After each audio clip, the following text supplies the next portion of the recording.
मैं माननीय नितिन नवीन जी के साथ में काफ़ी करीब से काम किया हूँ, विधायक के तौर पे भी और एक कार्यकर्ता के तौर पे भी। तो मैं इनकी कार्यशैली का शुरू से प्रशंसक रहा हूँ और आज मैं समझता हूँ कि केवल मैं नहीं, पूरे भाजपा के कार्यकर्ता और नेतृत्व भी इनके प्रशंसक हैं। तो उसके तहत में आज नोटिफिकेशन हुआ है और इसमें नामांकन भरे जाएंगे और मैं समझता हूँ कि माननीय जो हमारे कार्यकारी अध्यक्ष हैं, इनका नामांकन होगा और सभी लोग सर्वसम्मति से इनका अध्यक्ष के रूप में इनको स्वीकार किया जाएगा। तो अब तो ये राष्ट्रीय अध्यक्ष मैं समझता हूं कि हो ही जाएंगे। कार्यकारी अध्यक्ष हैं हमारे। इस परंपरा के तहत उन्होंने आज सभी को आमंत्रित किया है। अभी पत्रकार भाइयों के लिए है और उसके बाद इनके आवास पे हमारे पार्टी के कार्यकर्ताओं के लिए है। तो तेजस्वी यादव 1000 दिन कुछ मत बोले, उनको बोलने की कोई जरूरत ही नहीं है।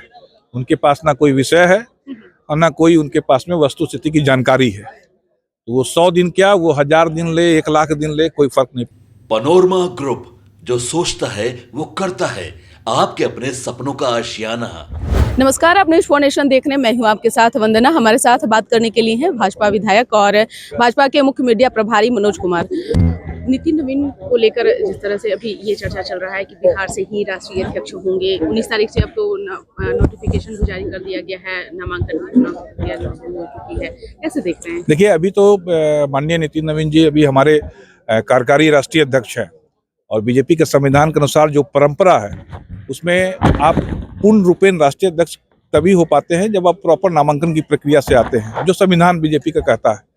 तो उसके तहत में आज नोटिफिकेशन हुआ है और इसमें नामांकन भरे जाएंगे और मैं समझता हूं कि माननीय जो हमारे कार्यकारी अध्यक्ष हैं, इनका नामांकन होगा और सभी लोग सर्वसम्मति से इनका अध्यक्ष के रूप में इनको स्वीकार किया जाएगा। शुरू से नितिन नवीन का भी एक परंपरा रहा है दही चूड़ा भोज का। आज एक बार फिर से उन्होंने जो है सभी लोगों को आमंत्रित किया है, मुख्यमंत्री से लेकर के सभी लोग। बिल्कुल माननीय हमारे राष्ट्रीय कार्यकारी अध्यक्ष का ये परंपरा रहा है और कई वर्षों से ये मकर संक्रांति के अवसर पर दही चूड़ा का भोज करते हैं और शुभकामनाएं देते भी हैं और लेते भी हैं। तो अब तो ये राष्ट्रीय अध्यक्ष मैं समझता हूं कि हो ही जाएंगे। कार्यकारी अध्यक्ष हैं हमारे। इस परंपरा के तहत उन्होंने आज सभी को आमंत्रित किया है। अभी पत्रकार भाइयों के लिए है और उसके बाद इनके आवास पे हमारे पार्टी के कार्यकर्ताओं के लिए है। तो शुभकामना लेने और देने का ये सिलसिला आज का दिन तो रहेगा। निश्चित तौर पे एक लंबे अंतराल के बाद यूं कहें कि मतलब इस तरह का कभी जो है चिन्ह नहीं देखा गया भाजपा केंद्रीय नेतृत्व में, जो कि इस बार जो है नितिन नवीन को लेकर के अभी चल रही है चर्चाएं। पहले तो राष्ट्रीय कार्यकारी अध्यक्ष बनाए गए, अब राष्ट्रीय अध्यक्ष की भी जो है उसके रेस में भी जो है, ये तो अब खैर भले ही भाजपा के नेता नहीं कर रहे हो कि नहीं बनेंगे, लेकिन ये चल रहा है। नहीं, ऐसा नहीं है। अब बीजेपी की जो परंपरा रही है उस परंपरा के हिसाब से मैं समझता हूँ कि ये पूर्ण रूपेण नामांकन की प्रक्रिया के बाद में स्पष्ट हो जाएगा। ये कितना बड़ा गौरवान्वित करने वाला पल जो है बिहार बीजेपी के लिए। बिल्कुल बिहार के लिए तो एक विशेष पल है ही ये कि विश्व की सबसे बड़ी पार्टी का राष्ट्रीय अध्यक्ष बिहार की धरती, बिहार की मिट्टी से होगा।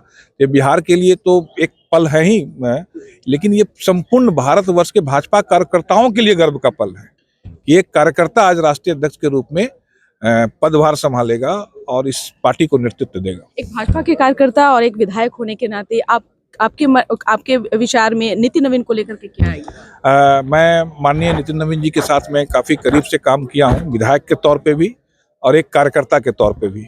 तो मैं इनकी कार्यशैली का शुरू से प्रशंसक रहा हूँ और आज मैं समझता हूँ कि केवल मैं नहीं, पूरे भाजपा के कार्यकर्ता और नेतृत्व भी इनके प्रशंसक हैं और निश्चित रूप से इनके नेतृत्व में भाजपा और नई ऊंचाई को छुएगा। बंगाल में भी चुनाव है, इसका क्या वहां पे प्रभाव देख रहे हैं? बिल्कुल, माननीय नितिन नवीन जी के राष्ट्रीय अध्यक्ष के रूप में मनोनयन या निर्वाचित होने के बाद बंगाल का चुनाव पहला चुनाव है और जिसे हमें जीतना है और ये बंगाल की जनता इस चुनाव को जीत के माननीय राष्ट्रीय अध्यक्ष जो हमारे निर्वाचित होने वाले हैं नितिन नवीन जी को एक सौगात देगी।